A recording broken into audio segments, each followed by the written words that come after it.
Hello everyone, welcome, thanks for joining me.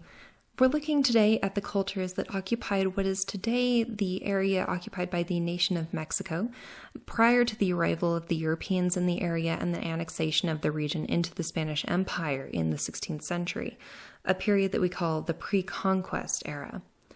And more specifically, we're going to look at the region called Mesoamerica, central and eastern Mexico into the Yucatan Peninsula, all the way to Honduras and El Salvador. Now, the four cultures that left the largest material record in the region are the Olmec, the city of Teotihuacano, the Maya, and the Aztec. These were not politically unified groups within themselves. There was no single Maya kingdom. Rather, they were a plurality of kingdoms and city-states. But they had many similarities, they traded with one another, and also conquered one another. Western Mexico, on the other hand, seems to have been pretty much separate. Instead of having connections with Mesoamerica, Western Mexico seems to have been in contact with South America, specifically the peoples of what is today Peru, perhaps the result of trade along the Pacific coast. Now, people who study Mesoamerica classify the pre-conquest era into different periods, including the formative, classic, and post-classic. And they use archaeological discoveries to try and identify when each of the Mesoamerican cultures were active. So, for example, at Olmec sites, there doesn't seem to have been any construction really after around 100 BCE. And it seems that once one power center faded, others emerged elsewhere. So the Olmecs were followed by the city of Teotihuacan, and around the same time, the Maya flourished in the Yucatan before activity declined, and then the Aztecs emerged as the major power.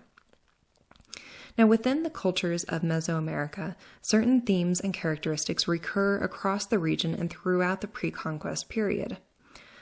Green objects, jade, turquoise, green feathers from Quetzalbird, and so forth, were highly prized. The green color was associated with life and rebirth, and it was considered more precious than gold.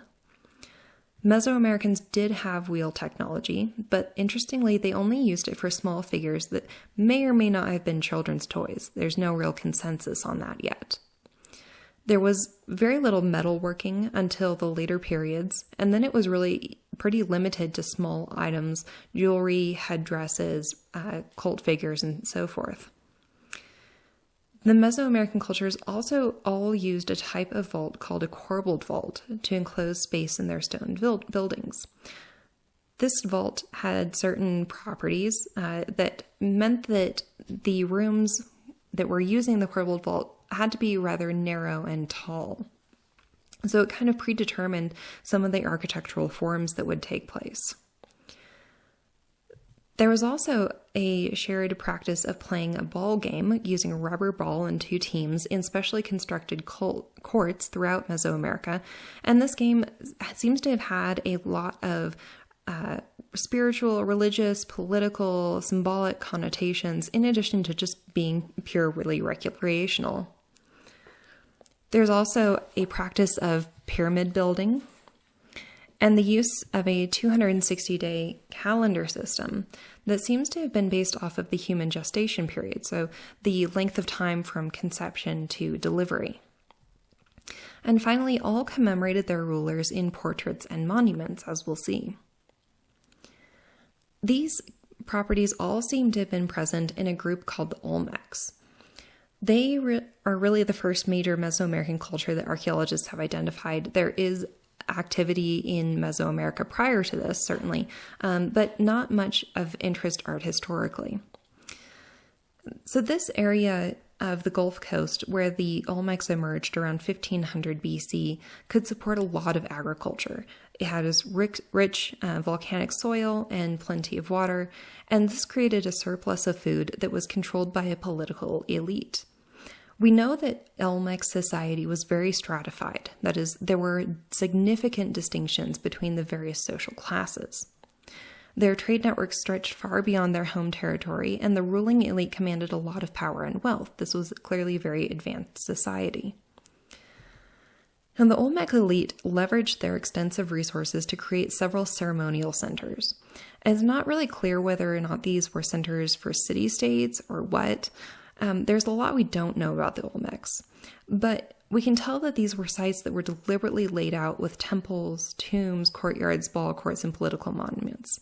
It wasn't just a conglomeration of structures that grew up organically, which is why we don't refer to them as cities, but rather ceremonial centers. The earliest of these ceremonial centers is today called San Lorenzo, and it was founded around 600 BCE, and it's home to one of the most iconic types of Olmec art, colossal stone heads. There are 17 of these colossal heads that we know of, all carved from basalt boulders that had to be transported from the mountains to the site. The heads vary in size, with the smallest at 6 tons, so not very small at all, and the largest a whopping 40 tons. A basalt is a volcanic stone that's very hard and difficult to carve, so the existence of these heads in themselves shows the power of the Olmec rulers and then their ability to acquire these boulders and to coordinate their transport and their sculpting. 10 of these 17 are at San Lorenzo alone. We're pretty sure that these heads are meant to depict specific rulers. They all have slightly different facial features and headgear, so in that sense they're individualized portraits, but it's also pretty clear that they aren't really super closely replicating the individual's appearance. It's much more about commemorating the ruler as a ruler in their role and their power than it is about recording how they looked. So although there are exceptions, most of them seem to be wearing a cap that looks, not coincidentally, a lot like the old leather football helmets that people used to wear.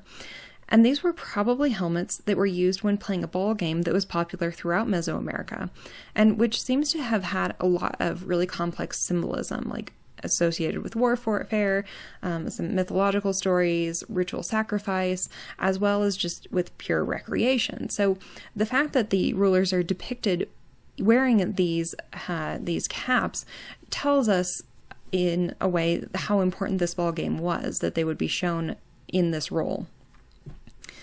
We can also see that these heads were seen as important and as having some kind of power because of the way that they were treated.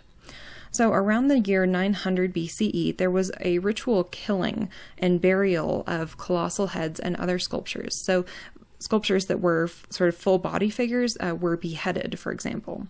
And this head that we see here has drill marks all over it. All of these pock marks, these round shapes, are all deliberately made with a drill.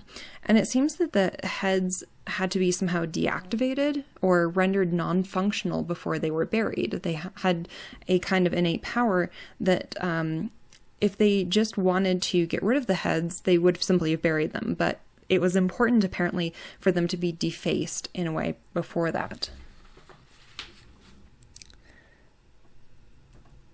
Now, around the same time of this destruction, another Olmec site arose at a place today called La Venta, and it has what seems to have been a large mound that was meant to represent a volcano, possibly, then a large courtyard and some other structures arranged around it.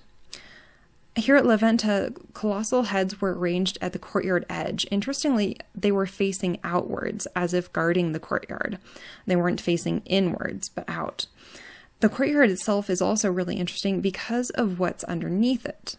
So in one spot, a collection of stone objects called celts were buried together. And here are a couple of examples of celts. These were not found at La Venta, but they're just good examples of this type of object.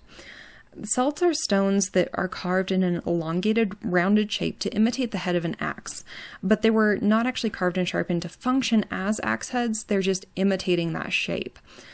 So what's strange is that these celts at La Venta were set in a hole and then covered over almost immediately. So they were clearly not meant to just be looked at by people. They were there to perform some sort of function, with supernatural or symbolic function. What function could that be? Well, although, again, it isn't from La Venta itself, the celt on the left gives us a possible clue. It has an image carved into it of the maize god. So maize or corn was and still is a primary staple of the Mesoamerican diet.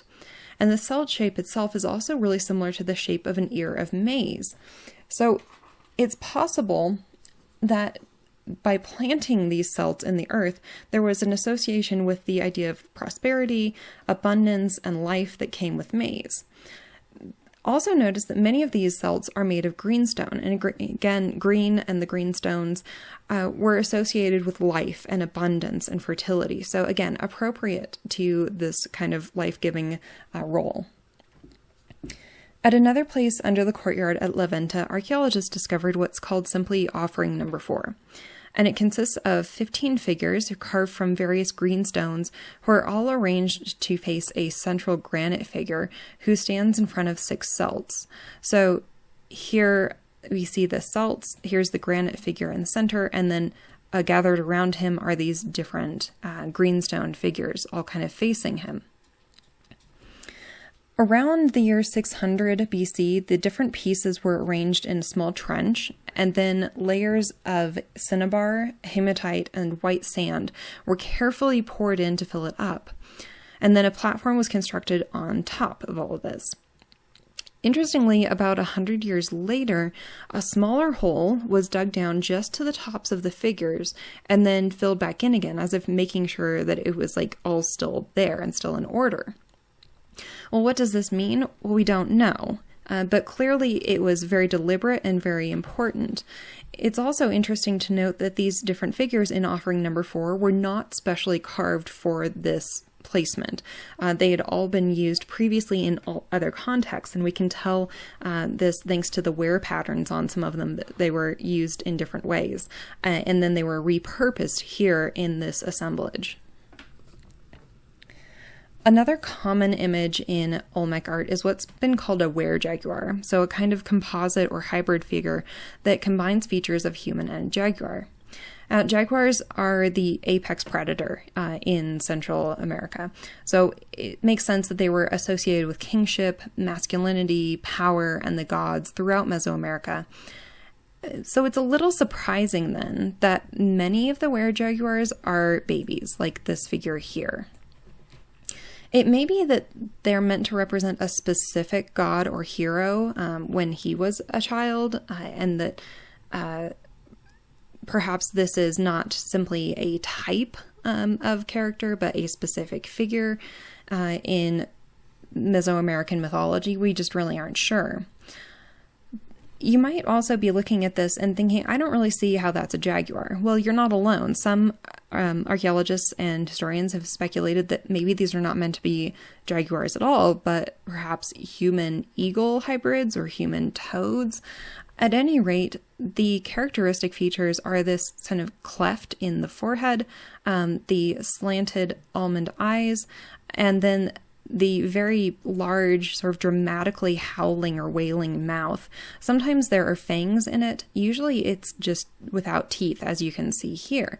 But they're always very dramatically downturned and often open as if wailing or crying or something.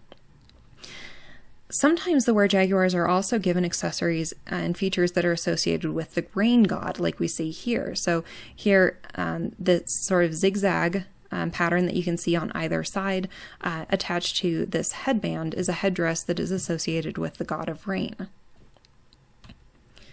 Now, the Olmecs weakened and seem to have faded away by around 100 BCE, and at the same time, the city of Teotihuacano was established in the west, far from the jungle, and in the dry, high-altitude plateau where Mexico City is today. Now, as I mentioned, Teotihuacan emerges as a center by 100 BCE at the latest, so there's probably activity here happening here before that, but we can date it back for sure to 100. It was a very, very large metropolitan center. The estimates of its population vary widely, from 100,000 people to all the way up to 2 million. 2 million is probably way unrealistic. More likely it was probably 200,000 people. Regardless, it still would have put it in the top 5 largest cities in the world at its height in 400 or 550 CE, so 5th century. The Teotihuacanos are a sort of unknown. We don't know who they were. Their ethnicity is unknown. We know that they were regarded by the later Aztecs as being kind of a legendary, semi-sacred site. It's possible that they were sort of the precursors to the Aztecs, we aren't sure, but we do know that the Aztec rulers actually made kind of pilgrimages to Teotihuacan, and that they removed many of the objects and precious objects from the site and then brought them back to their own city of Tenochtitlan and repurposed them and put them into new contexts. I'm showing you a view that's taken from the sort of north end of the city center, on the top of the Pyramid of the Moon, as it's called, looking down the main thoroughfare, nicknamed the Way of the Dead. Here's a larger view of that central plan. You'll notice that the city is a grid plan, basically, and it's anchored by three core temples: the Temple of the Feathered Serpent, the Pyramid of the Sun, and then the Pyramid of the Moon. The rest of the city was filled in with residential complexes. Teotihuacan would have been painted inside and out. It would have been heavily frescoed and very brightly colored. And here is one of those paintings that has survived. This is an image of the great goddess. She's here in the center of this symmetrical composition, facing frontally in a posture that's reserved for deities, and then flanked by attendants on either side who are pouring out offerings. They have a bucket in one hand and are scattering the offerings in the other. Whatever it is that they're pouring out, we know that it smells sweet because there are little tiny flowers that are attached to the stream, so that those are symbols or signs that are meant to cue us to that information. The goddess herself has her arms spread out, her hands open, and water droplets are falling from her hands as she provides nourishment to the earth. And then a plant sprouts from her head. Little insects and spiders are crawling up the vines. There are blossoms at the ends, and birds fly around the branches. So it's really an image of her as sort of a source of life, as a provider of life and water and growth. Here again, we see that same motif, which tells us that this was sort of a iconography for the great goddess, that this was a set way of representing her, to have it show up in multiple places like this and have it be so similar. This is originally a back of a mirror, so it would have held a polished stone on the other side, and so this is the reverse.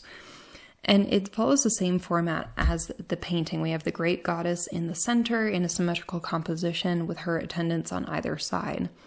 Interestingly, we still have traces of pigment still visible here. You can see some of the red touches here, reminding us that with the exception of greenstone objects, most of objects would have been painted in Mesoamerica. She is wearing here a butterfly headdress. So here are the eyes, and they're rimmed by feathers, and then the long curling proboscis in the middle. Butterflies are associated with rebirth in pretty much every culture. The caterpillar goes into the cocoon and emerges as a butterfly, going from what is seemingly a death into a new life. They're also in Mesoamerica associated with blood because butterflies will gather around blood to drink it because they're attracted to the salt. And in Mesoamerican belief, the sacrificing of blood was necessary for the perpetuation of life and for the continuation of the world as a whole on a very daily basis. It was believed that because the gods sacrificed their own blood in order to create humans, they demanded that sacrifice in return. That was necessary. Again, we have the presence of water, although this time it's at the base, it's sort of line of water, it's watery landscape, again, emphasizing the connection between the great goddess and water. This mask is also from Teotihuacan, and we call it a mask, although it really wasn't. This isn't something that you could actually have worn. There's no holes in it for breathing, and stones would have filled in the eyes, but we, for some reason, call it a mask because it's not like a full sculpture in the round, so to speak. But at any rate, you can see that it matches the face of the great goddess in this mirror back. We have these two roundels on either side, possibly earrings or parts of her headdress. And then also across the mouth, in both places, we have the symbol for butterfly here. Teotihuacan enjoyed cultural and political dominance over much of Mesoamerica, and records and sculpture elsewhere in the region show the political elite of those local sites following Teotihuacano styles. For example, this stele from the Maya city of Tikal shows the ruler, known as Stormy Sky, wearing a Teotihuacano-style headdress. Now, Teotihuacan eventually was burned and sacked sometime between 500 and 650 CE. It was possibly already weakened due to the overuse of resources in the region, drought, and so forth. But the cities that were previously ruled by Teotihuacan also fall. So the local cultures and styles that were previously dominated by Teotihuacan now are able to emerge and flourish. We're able to kind of see that its power weakened by the re-emergence or sort of diversification of regional styles. Well, we don't know much about the Olmecs, and there are a lot of unknowns about the people of Teotihuacan. We actually know quite a bit about the Maya by comparison, and it was considered by archaeologists to be their greatest period of activity. The Classic period began around 250 CE. Now, it's important to note that there are still Maya today in the Yucatan and Central America, but it really varies to what degree they follow traditional lifestyles and really whether they even self-identify as Maya at all.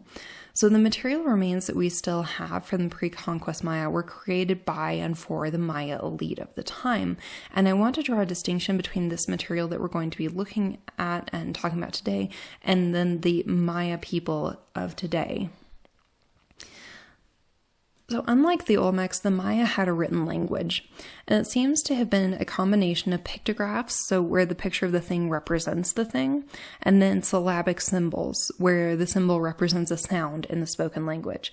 So an example of a pictograph would be like the little person on the restroom sign. It looks like the thing it's meant to represent, whereas a symbol that represents a sound would be like the letter L. So the vast majority of writing seems to be names and dates. Genealogy and history were clearly very important to the Maya, and they clearly had a very complex aristocratic hierarchy with different powerful families. The Maya created clusters of monumental architecture on firm ground that were connected by elevated causeways that crossed through the swamp and are called sakbes. So I'm showing the plan here of the archaeological site of Koba just as an example of this. We have multiple large structures that would have been then connected by these raised causeways, which you can see here on the right, even today after all this time, are still elevated above the surrounding earth. Some of these networks of buildings and sakbes were extremely large, but they've been overgrown by the jungle. We're talking about a very different climate from where Teotihuacan is. So it's not until recently with the use of special laser scanning technology that Mesoamericanists have been able to see these whole networks. And this method is called light detection and ranging, or LiDAR. And it shows that many of the city centers that we knew about previously are actually really just a fraction of much, much larger urban topographies that have since become overgrown by the jungle and are not otherwise visible. So here on the right, you can see one of those LiDAR images of the same area as we see on the left, the same site. And here is the temple that we're seeing in the photograph. So you can see it's surrounded by a much larger conglomeration of buildings. As I mentioned earlier, there was no unified Maya kingdom. Instead, there were many city-states that vied for dominance with one another pretty much constantly, requiring tribute from their vassal states. For example, Calakmul, shown here, was a major rival of Tikal, which is the source of the stele we looked at a minute ago. People throughout Mesoamerica constructed pyramids of earth and stone that were basically platforms for the structures on top. And in Maya culture, these platforms for the pyramids often had multiple structures on top. We don't know the purpose of these structures very often, but they were sometimes built over the tombs of royal persons, again sort of reinforcing this idea of the importance of hierarchy, of genealogy. There seems to be quite a bit of ancestor worship in Mayan culture. Now, this particular structure is at a site called Bonampak, and we know that Mesoamerican stone buildings would originally have been coated in a layer of plaster and then painted, but the paint has since worn away by the elements over time. But we do, however, have some examples of Maya painting left, and what is regarded as one of the greatest works of art in all of Mesoamerica is in this building that's just out of view here at Bonampak. And it's called the Temple of the Murals, but it was actually kind of a royal throne room and reception area, not really a temple. But it's named for the incredibly well-preserved paintings that cover the 3 interior chambers. The structure and its paintings were constructed to honor the king of Bonampak, Yahachan Muan, and was dedicated in around 791 CE. He was actually buried under room 2, the one in the middle, and it's possible that he died before the paintings were completed because a lot of the text captions for the images are not totally filled in. Now, these images are hard to decipher, although they're in great condition.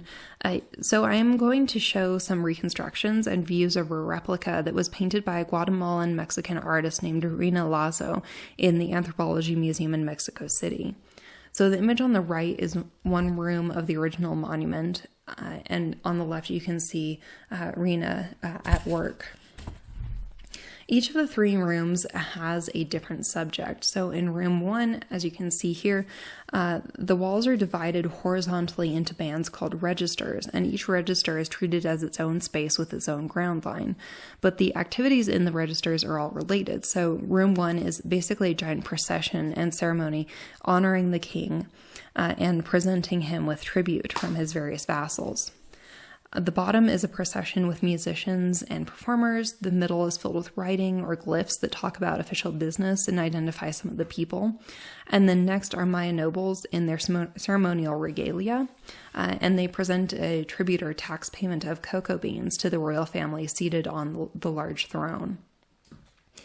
The figures are about half life size, so pretty large, and interestingly, there's actually a wooden bench attached to the wall so that people could sit and just look at the murals. And this section of the bottom register is interesting because it shows the important role of pageantry and role-playing, so to speak, in Maya ritual and elite life. What we have here are 3 musicians on the left and then performers who have taken on the roles of different aquatic animals. We have one figure here who's dressed as a caiman, another guy who has these fabulous like pincher gloves is a crawfish.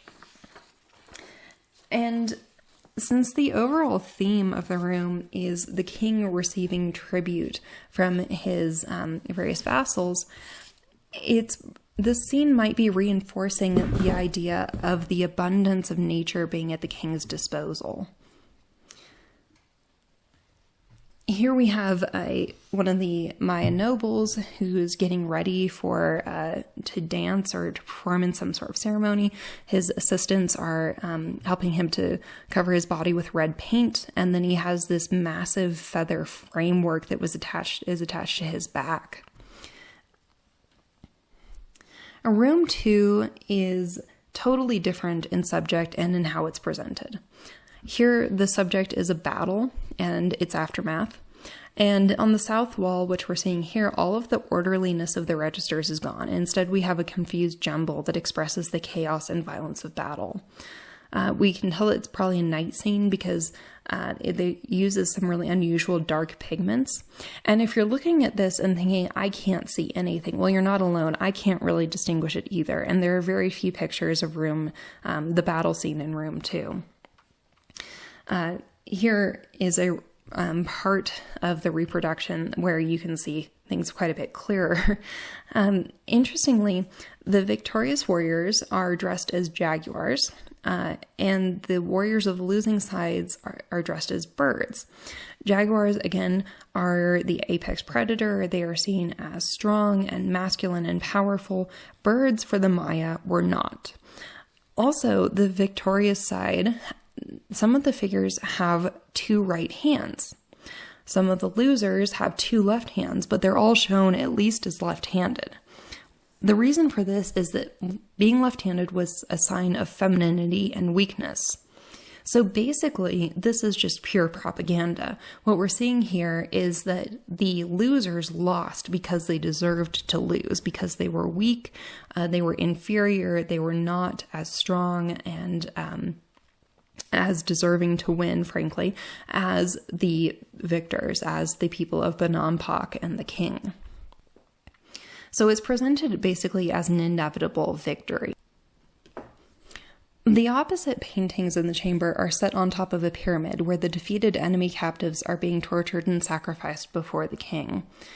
So this photograph shows how the fresco appears today, and here's the reproduction where you can see more clearly the king, officials, and victorious warriors are in official regalia along the top of the pyramid, with the captives then scattered along the steps below. So the captives have been stripped naked to show their defeat and humiliation. Nudity is a sign of humiliation in Mesoamerican art. It's very different from the Western tradition, where nudity is sometimes used to cast figures as heroic or mythological and so forth. We can see that fingernails or parts of the fingers have been removed because there's blood drops dropping from the hands. Some of the captives have their mouths open. You can see that their teeth have been removed. And we have found necklaces at other sites made of human teeth. So it seems that the removal of teeth was somehow important. Then we have a central figure here who's already dead. He's draped across the steps, and he has cuts across his body, and he's laying at the feet of the king, and he serves to kind of unify the composition. He draws our attention from the king down to a head, a severed head with gray brains spilling out. The constellations are overhead in these little boxes, shown as personified in different forms, and they provide a date, but they also signal divine approval for the event, that the heavens themselves are watching over this and sort of sanctifying the proceedings. Ritualized violence and sacrifice was really fundamental to the very fabric of elite Maya society, and I want to emphasize the elite part. We don't have information about non-elite Mayas because the art that we have that it still survives was produced by the aristocracy. And in the words of Mary Ellen Miller, who is a really distinguished Mesoamerican scholar and Maya scholar, blood was kind of the mortar that held elite Maya society together. And we can certainly see this by the fact that in room 3, we have the royal women themselves engaged in bloodletting, so auto-sacrifice. This woman pierces her tongue and is going to run a rope through it. An attendant here over to the side hands her a stingray barb that was often used to pierce the skin. The hands, tongue, and for men, the genitals were often frequent targets for bloodletting. Here we have, sitting in the lap of one of the women, what is possibly the heir to the throne, so even he is engaging in this ritual bloodletting here. We can see why the ritual bloodletting was so important in a series of reliefs that decorated doorways at a site called Yaxchilan, of which Bonampak was a vassal state. So here we have Lady Shuk, the queen of Yaxchilan, kneeling before her husband, and she is drawing a rope that is embedded with thorns through her tongue. I don't know that we need to dwell on this because that sounds pretty painful. So you can see her here engaged in this activity. In the second relief, we see the result of this bloodletting. The idea throughout Mesoamerica is that the gods consumed blood. This was required. And so here we have a serpent emerging from the wound in her hand. Blood was often shown as a snake, and then a figure emerges from the open mouth of this blood snake here. Lady Shock is looking up at him. She's kind of kneeling here to the side with her dress over her, folded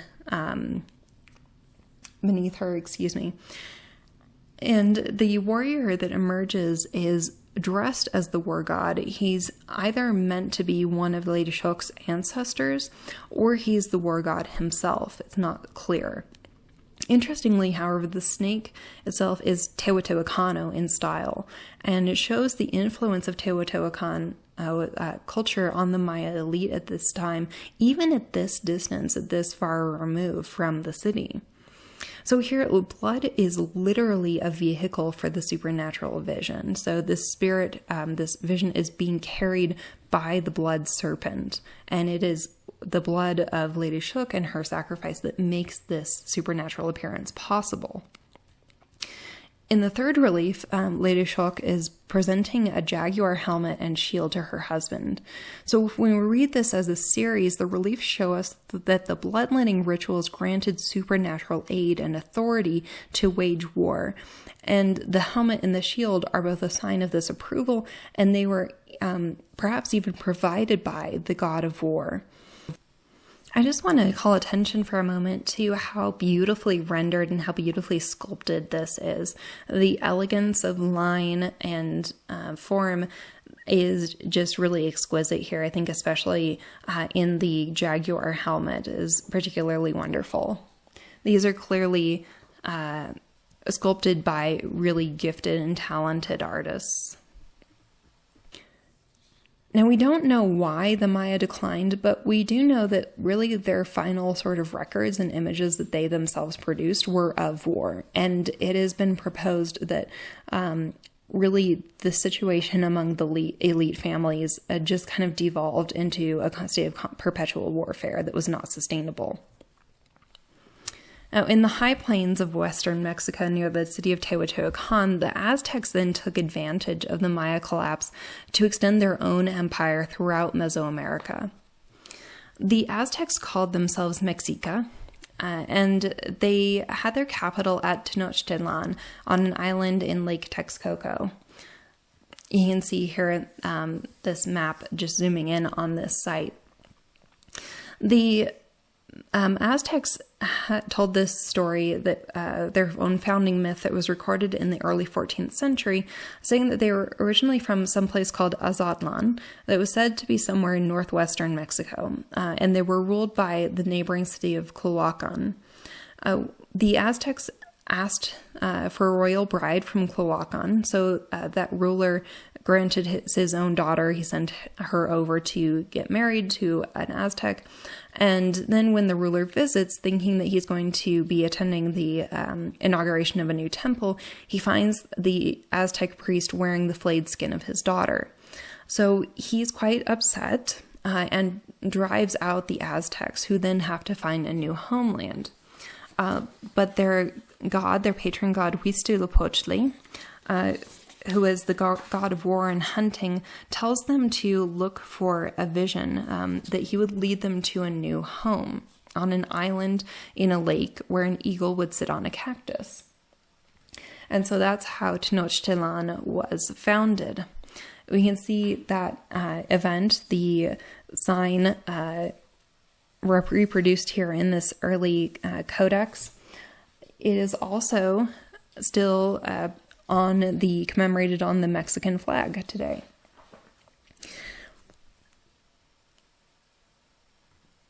Now, Tenochtitlan is actually located under Mexico City. So it has been continuously occupied since its founding, which makes any sort of building or construction project in Mexico City all of a sudden turn into an archaeological project because they're always finding things. But originally, Tenochtitlan had a city center with the temples in it, and then around the city were sort of built up islands that were used for farming, and then there were different roads and bridges and causeways connecting the various sections of the city. And they had this really complex system of canals and locks and things that was extremely sophisticated.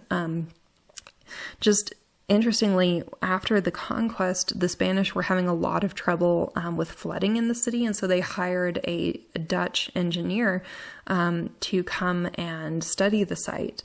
And after he studied it for a long time, he's like, you guys, this is incredible. Like, this is so sophisticated and complex, and here's what you need to do, and do this and this and this, and you'll be fine. And they basically said, never mind, that's too much work, and didn't fix the problem. But yeah, it was a really kind of an engineering marvel in a way. So the Aztecs originally were kind of served as mercenaries for other cities and were a vassal state to others until 1426, when they instituted the Triple Alliance, and they unified the cities of Texcoco and Tlacopan under the direction of Tenochtitlan. Together, they defeated the former ruling states with this Triple Alliance, and they established the policy of what they called the Flowery War. And this was a perpetual warfare that was intended to gain sacrificial victims in the different offerings to the gods. Tlaxcala was the primary target. Tlaxcala was a state to the east that was largely surrounded by the Aztecs by the 1460s.